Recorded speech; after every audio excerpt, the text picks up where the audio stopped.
సంవత్సరాల తరబడి ఎన్ని మందులు వాడినా మీ మోకాల నొప్పులు తగ్గట్లేదా? ప్రాణ పెయిన్ క్లినిక్ లో అత్యాధునిక చికిత్స. వైసీపీలో తిరుగులేని నాయకుడు, జగన్ కు అత్యంత సన్నిహితుడు, గుడివాడ వైసీపీ అసెంబ్లీ అభ్యర్థి కొడాలి నాని అంటే ఫైర్ బ్రాండ్ అనే ఇమేజ్ ఉంది. అయితే నామినేషన్ పై వివాదం ఏర్పడింది.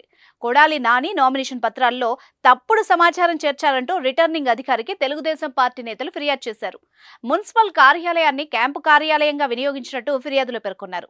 భవనాన్ని అద్దెకిచ్చినట్టు అధికారులు పేర్కొన్న పత్రాల్ని దీనికి జత చేశారు. తప్పుడు సమాచారం ఇచ్చిన నాని నామినేషన్ను తిరస్కరించాలని కోరారు.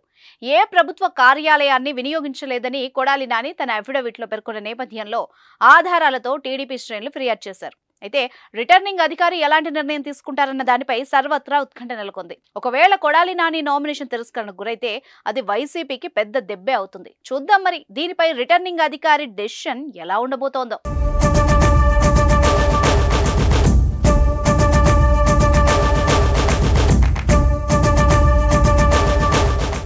సుమన్ టీవీలో మీ పర్సనల్ అండ్ బిజినెస్ ప్రమోషన్స్ కోసం కింది నెంబర్కి కాంటాక్ట్ చేయండి.